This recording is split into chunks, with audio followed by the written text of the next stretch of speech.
నమస్కారం. ఎప్పుడైనా ఆలోచించారా దేవుడున్నాడా అని? ఇది బహుశా మానవజాతి అడిగిన అత్యంత పురాతనమైన ఇంకా లోతైన ప్రశ్నలలో ఒకటి. చూడండి, నాగరికతలు వచ్చాయి, పోయాయి, సామ్రాజ్యాలు కూలిపోయాయి, కాని ఈ ఒక్క ప్రశ్న మాత్రం శతాబ్దాలుగా తత్వవేత్తలను, శాస్త్రవేత్తలను, ఇంకా మనలాంటి సాధారణ ప్రజలను ఆలోచింపజేస్తూనే ఉంది. సో ఈరోజు మన అన్వేషణలో మనం చూడబోయేది ఇదే. అసలు పాయింటేంటంటే, దేవుడు అనేది నిరూపించాల్సిన ఒక వాస్తవమా, లేక మనమందరం అన్వేషించాల్సిన ఒక లోతైన ప్రశ్న? ఇది ఒక వాదనగా మొదలై మన జీవితంలో దాని అర్థమేంటి అనే దిశగా మన ప్రయాణాన్ని సెట్ చేస్తుంది. సరే, ఈరోజు మనం ఏం చూడబోతున్నామంటే, ముందుగా ఈ అంశంపై ఉన్న రకరకాల దృక్కోణాలను చూద్దాం, ఆ తర్వాత కొన్ని ముఖ్యమైన వాదనలను పరిశీలిద్దాం, అక్కడి నుంచి మన జీవితంలో అర్థం కోసం జరిగే అన్వేషణలోకి వెళ్దాం, ఇక చివరగా ఈ ప్రశ్న మన గురించి మనకేం చెబుతుందో తెలుసుకుందాం. సరే, ఇక ఈ విషయంలోకి లోతుగా వెళ్దాం. వాదనల్లోకి దూకే ముందు మనమొక ముఖ్యమైన విషయం అర్థం చేసుకోవాలి. అంటే, ప్రజలు ఈ అంశాన్ని ఎన్ని రకాలుగా చూస్తారో తెలుసుకోవాలి. దీనికోసం మనం 3 ప్రధాన కోణాలను పరిశీలిద్దాం. మొదటిది మతపరమైన ఇంకా ఆధ్యాత్మిక కోణం. అంటే ఇక్కడ దేవుడు ఒక ఫండమెంటల్ ట్రూత్ అనమాట. దీన్ని మనం విశ్వాసంతో, పవిత్ర గ్రంథాల ద్వారా లేదా మన వ్యక్తిగత అనుభవం ద్వారా తెలుసుకుంటాం. ఉదాహరణకి హిందూ తత్వశాస్త్రంలో బ్రహ్మంలాగా. ఇక రెండోది తాత్విక కోణం. ఇది పూర్తిగా భిన్నం. ఇది విశ్వాసం మీద ఆధారపడదు. కేవలం లాజిక్, రీజనింగ్ వీటినుపయోగించి దేవుడు ఉన్నాడా లేదా అనేదానిపై వాదనలు నిర్మిస్తుంది. ఇక మూడోది శాస్త్రీయ కోణం. చూడండి, సైన్స్ పనిచేసే విధానం వేరు. అది మనం చూడగలిగే, కొలవగలిగే సహజ ప్రపంచాన్ని అధ్యయనం చేస్తుంది. దేవుడు ఉన్నాడనిగాని లేడనిగాని సైన్స్ చెప్పదు. దాని పని అది కాదు. కేవలం సహజ దృగ్విషయాలకు వివరణలను వెతుకుతుంది. సరే, ఇప్పుడు ఈ 3 కోణాలు మనకర్థమయ్యాయి కదా. ఇక అసలు విషయానికొద్దాం. ఆ మహావాదనలోకి అడుగుపెడదాం. ఇక్కడ దేవుడి ఉనికికి అనుకూలంగా, వ్యతిరేకంగా ఉన్న కొన్ని పవర్ఫుల్ ఆర్గ్యుమెంట్స్ని చూద్దాం. ఇక్కడ చాలా ఆసక్తికరమైన వాదన ఉంది. ఒకవైపు మొదటి కారణం వాదన.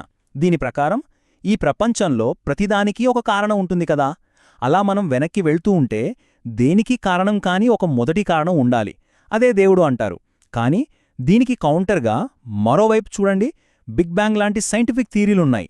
ఇవి దేవుడనే కాన్సెప్ట్ అవసరం లేకుండానే విశ్వం సహజంగా ఎలా మొదలైందో వివరిస్తాయి.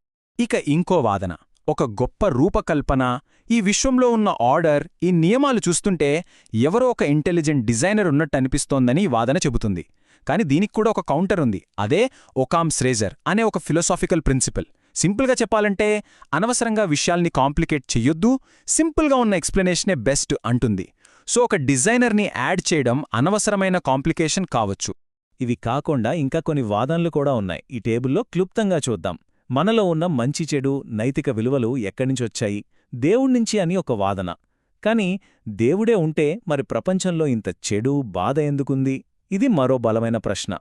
అలాగే ప్రపంచవ్యాప్తంగా లక్షలాది మందికి కలిగే ఆధ్యాత్మిక అనుభవాలు ఒక ఆధారమైతే, ప్రతి సంస్కృతిలో దేవుణ్ణి వేర్వేరుగా వర్ణించడం చూస్తే ఇది మనుషులు సృష్టించుకున్నదేమో అనిపిస్తుంది. ఈ చర్చ కేవలం వెస్టర్న్ ఫిలాసఫీకి మాత్రమే పరిమితం కాదు. మన భారతీయ తత్వశాస్త్రంలో చూడండి ఎంత వైవిధ్యముందో. అద్వైత వేదాంతం ప్రకారం దేవుడు వేరు, మనం వేరు కాదు, అన్నీ బ్రహ్మమే. భక్తి సంప్రదాయాల్లో అయితే దేవుడొక ప్రేమించే వ్యక్తి. వీటికి పూర్తిగా విరుద్ధంగా చార్వాకులు అసలు దేవుణ్ణే అంగీకరించలేదు. కంటికి కనిపించేదే నిజం అన్న. అంటే ఇక్కడ అసలు పాయింట్ ఏంటంటే, బహుశా ఈ ప్రశ్న దేవుణ్ణి నిరూపించడం గురించి కాదేమో, మన జీవితానికి ఒక అర్థాన్ని వెతుక్కోవడం గురించేమో. ఈ ప్రశ్న కేవలం ఒక మేధోపరమైన వాదనకు మాత్రమే పరిమితం కాదు కదా. అవును, ఇప్పుడు మనం ఈ చర్చను మరో లెవెల్కి తీసుకెళ్దాం. ప్రూఫులు, డిస్ప్రూఫులకు అవతల అసలు దేవుడు అనే భావన మనకి ఎందుకు ఎంత ముఖ్యమో అన్వేషిద్దాం. మనిషి ఎప్పుడూ తన జీవితానికి ఒక అర్థం కోసం వెతుకుతూ ఉంటాడు. ఈ అన్వేషణలో దేవుడు అనే భావన ముఖ్యంగా 3 పనులు చేస్తుంది. 1 మనకొక కాస్మిక్ యాంకర్లాగా, 2 ఒక మోరల్ కంపాస్లాగా, 3 మనల్ని ఎప్పుడూ ఆలోచింపచేసే ఒక అనంతమైన రహస్యంలాగా. మొదటిది కాస్మిక్ యాంకర్ అంటే ఏంటి? మన జీవితం యాదృచ్ఛికంగా గాలికి కొట్టుకుపోయేది కాదు, కాని ఒక పెద్ద ప్లాన్లో భాగమనే ఒక ఫీలింగ్నిస్తుంది. ఇది మనకొక ధైర్యాన్ని, భరోసాన్ని ఇస్తుంది. రెండోది నైతిక దిక్సూచి. అంటే ఏది మంచి, ఏది చెడు అని నిర్ణయించుకోవడానికి ఒక గైడెన్స్ ఇస్తుంది. కష్ట సమయాల్లో ఏం చెయ్యాలో తోచినప్పుడు ఒక దారి చూపిస్తుంది. కొన్ని సంప్రదాయాల్లో అయితే దేవుడు ఒక స్నేహితుల్లా తోడుంటాడని నమ్ముతారు. ఇక చివరిది అనంతమైన రహస్యం.